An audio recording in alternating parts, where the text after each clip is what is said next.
Hello, and welcome to Inside Covington, a brand new podcast presented by the Covington Business Council. We're looking at topics and decision makers in the business community in Covington and Kenton County. I'm your host, CBC Executive Director Pat Frew. My guest today is Susan Smith. Susan is the Business Attraction Manager for the City of Covington. Susan, welcome to Inside Covington. Thank you, Pat. Thanks for having me. Yeah. Susan, I know the vitality of Covington's neighborhoods is important to the city's economic development department, of which you're a part of that. But some people almost view your department as a business organization, really. And so why does the city of Covington, particularly the economic development department, even care about neighborhoods? Pat, that's a good question because I can understand why it may be a little confusing, but economic development is really a broad term. Economic development definitely is a big part of it is businesses, attracting and retaining businesses because those bring jobs and tax revenue into the city. But it's also about creating opportunities. So the Economic Development Department does a lot of workforce development. We have several partnerships with the Ensweiler Institute, the Northern Kentucky Area Development District, with the Covington Works program, as well as the Ensweiler Building Institute. And the reason for that is just to create opportunities for people to get jobs, create a working living wage for themselves. And then it's also about quality of place, just creating a place where people want to be. So the City and Economic Development Department last year did a public art event where we had many people submit different ideas for public art throughout the city, and we awarded 12 of those. So you see different murals. Actually, that's how Clive, the alien, came to be, was through that program. And then this year, for example, we partnered with several other economic development organizations and created the Madison Mile. Those are the kiosks that you see along Madison that are interactive. It's great for visitors. It's great for residents just to navigate around Covington, learn about Covington, where to go, where to dine, and even take a selfie. So it's very interactive. It's very fun. Right. And those kiosks, that was something that the Business Council was delighted to partner along with Meet NKY in the city. That was a great partnership, and addressed a lot of the people that come in and aren't from here that want to know where's a good place to have dinner, or other types of retail establishments, a yarn shop, or whatever else is out there, as well as the bars and everything. So yeah, that was a great collaboration. So the city also just came out with its 2024 Economic Impact Report.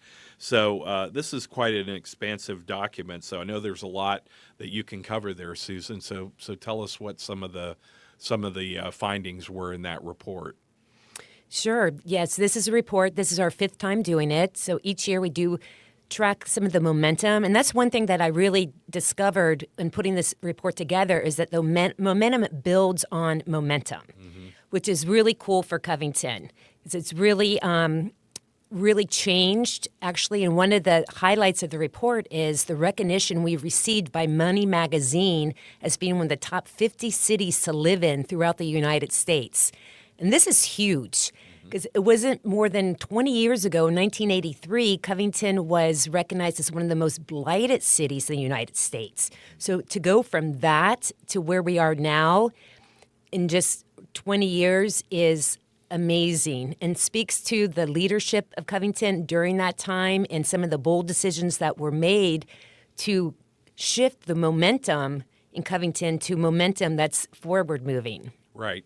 And you're not going to get everybody that works in Covington that actually lives in Covington, but you would like a lot of those people to live here because it creates even greater buy-in for what's happening, not only economically, but what's happening in the neighborhoods and getting people engaged that way. So it is great when you can get a lot of those folks to consider living down here, not only working here, right? Absolutely. Yes, that's definitely something that we're very interested in as a city. It's not just about working and having the workforce here, but we definitely want to build on the density of Covington and bringing more people to live and experience Covington as a resident. Yeah. What are some of the numbers that maybe stand out to you when you look at that economic impact report in terms of and your job is to bring new businesses to Covington, but a big part of it is retain jobs too, because as I was talking to someone earlier, I said, if you're only focusing on the new companies coming in, it can create an attitude maybe with existing companies. Well, you don't care about us because we're already here. But that's a lot of low-hanging fruit where if you have companies that are already here, if you're creating the environment where they can continue to grow and prosper, that's just more the better for the total economic picture in the city, isn't it? Absolutely. Yeah. So it's a two-part equation. It's one, bringing new businesses here, bringing new jobs, bringing new people, bringing new tax revenue to the city. But also, just as equally important is retaining the existing businesses, keeping them happy, making sure what they have, what they need to thrive and succeed, in Covington. And it's all part of the equation because the new business that we bring here, we want them to stay and grow here. So we want to create a full supportive business climate for new and existing businesses in Covington. Right. Yeah. And so I know was there anything in particular in the economic report that you wanted to bring up further in terms of some of the numbers and some of the things that were included in that? Absolutely. It was a very comprehensive report because, as I was saying earlier, economic development is broader than most people realize. But I know with the impact report, people are always looking for numbers. So let me share a few of those. Sure.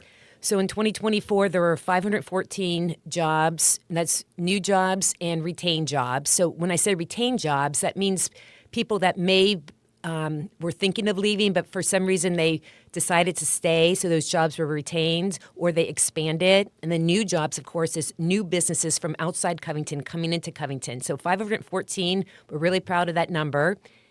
And then Covington, as I was saying earlier about momentum brings more momentum. So in 2024, we had $127.6 million in capital investment into the city. The city of size of Covington is very noticeable. And then also Covington is known for the support of small businesses. We have a small business program every year, and we awarded in 2024 $136,000 to small businesses.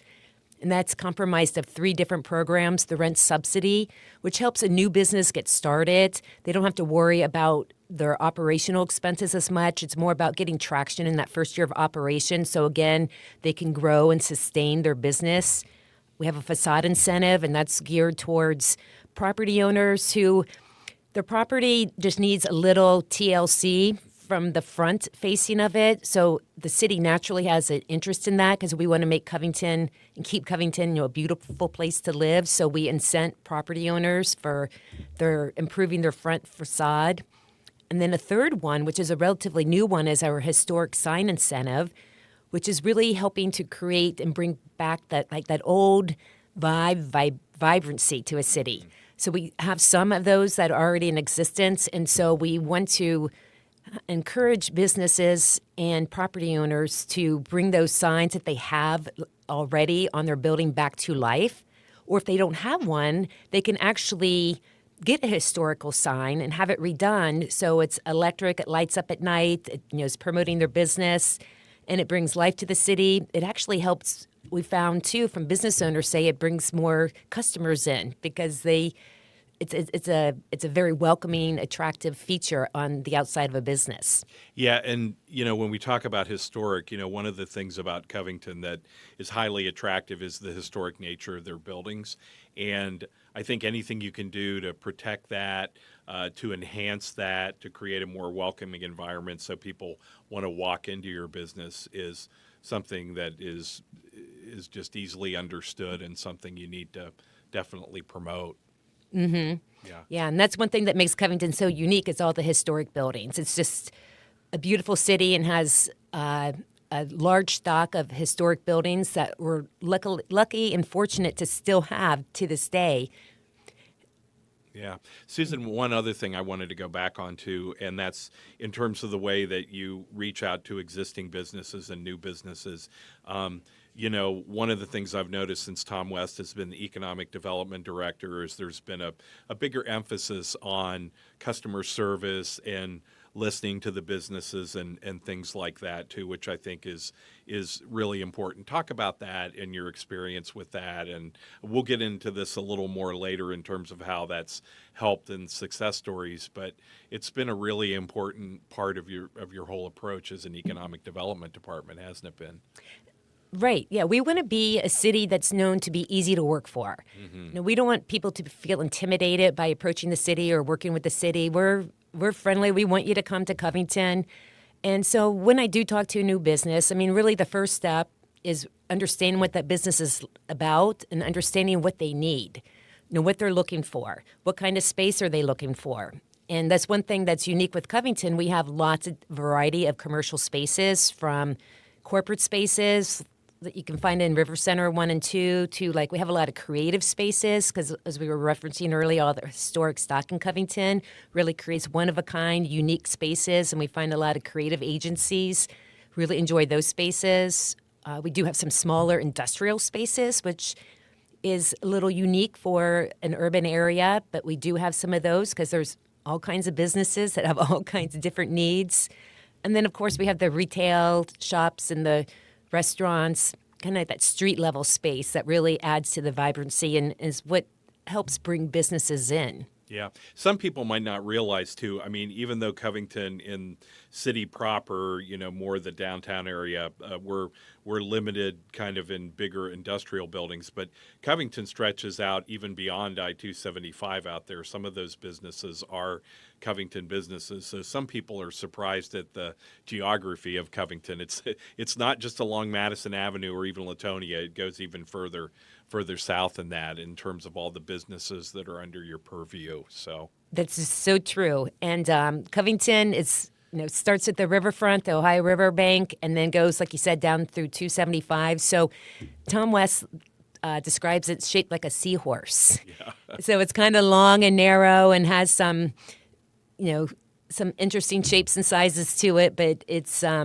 definitely. And so the entire city is very important to the Economic Development Department. And kind of going back to some of the highlights Sure. that you were asking about from the impact report, in Latonia, for example, there was an industrial building that was built on spec, 146,000 square feet, and actually within 12 months it was fully leased. And one of the largest tenants that expanded into Covington is PPD, which is a part of Thermo Fisher Scientific, bringing 250 jobs to Covington. So that was a big win for the city, and we're thrilled to have them. But that just speaks to that there's development. Of course, most people are familiar with the Covington Central Riverfront, which is a major development, once-in-a-lifetime opportunity to really transform the city. That's doing very well. We had 3 major developers sign agreements in 2024. It was Dries, Silverman and Company, and Funky Real Estate, totaling over $82 million. And then there was a big movement with public infrastructure, putting the street grid in and all the public utilities needed to support that new neighborhood coming on in Covington. So the CCR project on the north side of the city had a lot of big moves for 2024, as well as Latonia and the southern side of Covington had a lot of growth. Yeah, those are all very important projects. And I mean, CCR is really its own community neighborhood. I mean, it's a mixed use area, so it's not like a neighborhood in the sense of Covington's other, whatever it is, 19 neighborhoods, but it is really its own kind of self-contained area, both residential as well as, commercial and retail and all that. So it is really like creating a new neighborhood for Covington. Mm-hmm. Yeah, and Covington actually won an award for that. I know I mentioned Money Magazine being recognized one of the top 50 cities, and that was totally unsolicited. I just want to say, like, one day I think an email popped up and like, you've been recognized. I'm like, whoa, that was like a nice surprise. But also the Covington Central Riverfront did win a gold award from the International Economic Development Council for innovative approach to economic development. So it's a very unique approach the city's taking, whereas instead of one big developer, the city's approach is having multiple developers, both local developers, regional, and potentially some national developers, just to create something that's unique, that's something that's different. And that's what you get from when you have multiple developers, because they all bring their own ideas, their own designs to that neighborhood. And like you said, it is going to be mixed use. It's residential, commercial space. There's going to be a beautiful public park that spans out to the Ohio River. So it's going to be a fantastic place, and it's going to interconnect Covington's neighborhoods. So the Covington Business District, where River Center and Madison is, it's going to interconnect it with Mainstrasse and Mutter-Gottes neighborhood, because before, when you had the IRS site there, granted that was a good thing for Covington because it brought 4,000 jobs to the city for many, many decades. But once it became obsolete, it was an opportunity to, instead of having one big mass structure there that basically you had to walk around, now you can have a neighborhood there that's interconnected, intertwined with the other neighborhoods. Yeah, it was a very unorthodox thing for the city to do in kind of traditional development terms, being a master developer there. But I know what the goal was. It was to make that site non-homogeneous, which is kind of Covington's approach to everything, kind of making it different and unique. And so I can't wait to see the finished product, although it's going to be a lot of years. There's a lot of different phases there too. So Susan, let's get into a little bit about how you do your job and how you approach businesses, because I think people would be interested in that. So when you go to a company about relocating here, why do you tell them they should choose Covington? And also, what have your many satisfied customers said appealed to them, and why they're happy with their decision to come here? Sure. And that's a great question. And kind of like I was saying, like my first thing is just to understand what the business needs. Like, what are they looking for? And that comes to the space. What's the square footage they need? What kind of space do they want? Do they want a creative space or an industrial space? But it's all about the space now. What is going to be unique? And then they can build out the space or have a space that's going to attract people back into the office. And a lot of businesses are looking for spaces where their workers can collaborate, because that's the advantage, of being together. So it's about that space, but then it's also about what's outside of that space, right? Like, what can people do? Are there restaurants where they can go for lunch? Are there places they can go to happy hour after work? Is there a class they can maybe take, like at the Baker Hunt Cultural Center, if they want to take a drawing class or a painting class? I did that actually when a couple years ago. I would go after work. I would go to Baker Hunt and I had my drawing class, and I loved it.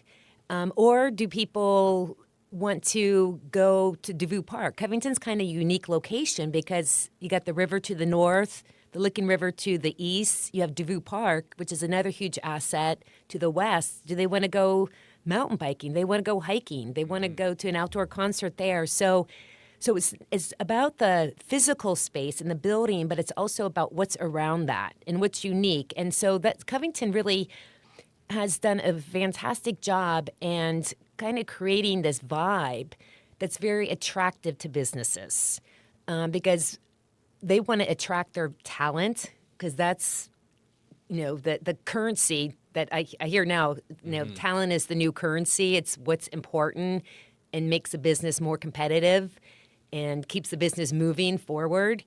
And so what can you do? Where can you be to help create a place where talent wants to be? And Covington's done a great job in creating that kind of very authentic vibe with lots of mom and pop restaurants, mom and pop stores. So it's not like a generica. And that's a term I use that came from my old life in the convention world, where like a city was generica. You could go to any city and you would have the same experience because they would have the same chain there. But now people are looking for unique experiences, authentic experiences, and that's what Covington really prides itself, and that's what we really shoot for in our role in economic development, is trying to help create and maintain that vibe that where offices want to be. Right. As we wind down here in our time, Susan, let's also talk about the city's business guide, because that's an invaluable tool for new businesses and the people you deal with. Why don't you run through that and talk about some of the key parts of that business guide? Sure. Well, we created the business guide because I'll say it could be pretty daunting. Like if you're a business owner, like you have so much you need to do, right? It's not just about your business, but if you're looking for a location, what do you need to do to be a business in good standing in a city? So the business guide is to help make that process easier. So actually the first step is finding a space. So that's something I can assist with, because that's one thing I do in my role is to track all the commercial spaces in Covington, so we can help matchmake and make introductions to between people who are looking and spaces that are available. So that's the first step in the business guide. And then the next step after that is to apply for a permit to be sure that that space is appropriate for the business type. That's very important. And so before anybody signs a lease, we always encourage people to be sure that their business is approved for that building. That's a common mistake a lot of businesses make, don't they? It's not zoned for what they want to use it for. So, and that's one reason we have this business guide, is to prevent like that any mistakes, because that it could take a business down the wrong road if they commit to something but it's not permitted there. Then they're in a lease, and that's not a good situation. So we try to get this information out there to help people along the way. And then there's the typical, business license. It's called an occupancy license in Covington, and it's with the county and the city, and then registering with the state. So the business guide takes you through all those steps. And if you're a restaurant, what do you need to know? If you want to have alcohol, you need to get a license with the Commonwealth as well as the city, or if you need a food permit, so you go to the Northern Kentucky Health Department. So it just maps out these different steps and different things people need to know. And then we always like to celebrate with a ribbon cutting at the end, because it's not necessarily a straightforward path or an easy path, but again, we try to make it as easy as possible. So we want to celebrate, and I just have such a respect for anybody that's starting a business, running a business, because it takes a lot. So it's always important to celebrate those milestones, and when they get to that place where they're open, we'd love to welcome them to Covington and help get the word out that they're there, so people know to come and visit them and see them in Covington. That's really important. And then just in wrapping up, Susan, was there anything else you wanted to tell us about your job, or anything that we failed to cover so far? Gosh, there's a lot of things in the job, but I guess the main thing I would like to say to people out there, if you're interested or want to learn more about Covington, give me a call. Please reach out. Some people, I've just taken on walking tours of Covington just to get them familiar with what the city's offering, so for them to experience the city's vibe themselves. I can help matchmake facilities, the right space that they're maybe looking for. So I'm just here to help make that process easier. And then also sometimes, this, like I was mentioning earlier, for the small business incentives, we have other incentives that may be applicable, so helpful to share those with the business. We connect people to lots of resources. We support, for example, the Small Business Development Center, having an office in Covington, AVHRA, because I say I'm not the business expert, but I can refer you to people who are the business experts who can help answer your questions, be a sounding board if you're looking at ways to grow and expand your business, help guide you with what resources are out there so you can have access to capital, whatever it may be. So we, too, at the city are a connector of resources to businesses that can help them, they can benefit from. Great. And Susan and I have been friends for a long time, and I know that she brings the same enthusiasm and dedication to representing the city of Covington as she did when she worked for the Convention Bureau in Northern Kentucky. And Susan, thank you so much for being on our show today. We really appreciate it. Thanks again for having me, Pat. I appreciate it. Great. So Susan Smith, she is the business attraction manager for the city of Covington, and you have been watching and listening to our new Covington Business Council podcast, Inside Covington, a presentation by the CBC in partnership with the Telecommunications Board of Northern Kentucky. I'm your host, CBC Executive Director Pat Frew, and thanks for joining us.